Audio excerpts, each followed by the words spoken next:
అలాగే మనకి లలితోపాఖ్యానము అని ఒక బ్రహ్మాండ పురాణంలో ఉంది. ఆ లలితోపాఖ్యానంలో ఒక మాట చెప్తారు, నేను దీంతో పూర్తి చేసేస్తాను, కాలం దాటుతున్నాను కాబట్టి. అందులో ఒక మాట అంటారు, అమ్మవారికి 25 నామములున్నాయి.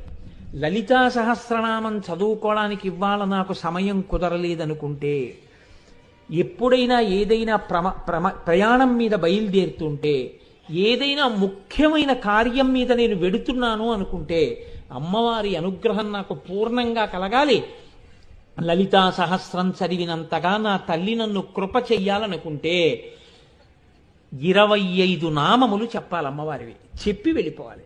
అసలు నేనైతే ఏం చెప్తానంటే, పెళ్లి కూతుర్ని చేస్తారు ఆడపిల్లని పెళ్లి కూతుర్ని చేసినప్పటి నుంచి లలితా సహస్రం పారాయణ చెయ్యాలి. కనీసం తండ్రికి లలితా సహస్రం చేత కాకపోవడం తప్పు, చేత కాకపోతే ఈ 25 నామాలు చెప్పాలి. ఈ 25 నామాలు అలా చక్కగా నిశ్శబ్దంగా కూర్చుని, సహస్రం అంతా చదవలేనండి అంటే కనీసం ఈ 25 నామాలు కన్యాదాత కూర్చుని అదే పనిగా మనసులో చదువుకుని ఆడపిల్లకి మంగళసూత్రం కట్టిస్తే అమ్మవారి అనుగ్రహం కలుగుతుంది. ఈ 25 నామాలు తేలికైన నామాల్ని లలితోపాఖ్యానంలోంచి తీసి ఋషులు మనకు అందించారు. ఈ 25 నామాలు ఎక్కడ చెప్తున్నాడో అక్కడ సహస్రం చెప్పినంత శక్తి మీకు కలుగుతుంది.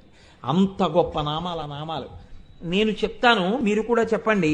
సింహాసనేషి లలిత మహారాజ్ఞి వరాంకుశ చాపిని త్రిపురా చైవ మహాత్రిపుర సుందరీ సుందరీ చక్రనాథ చ సామ్రాజ్ఞి చక్రిణీ తథా చక్రేశ్వరీ మహాదేవి కామేశీ పరమేశ్వరీ కామరాజప్రియా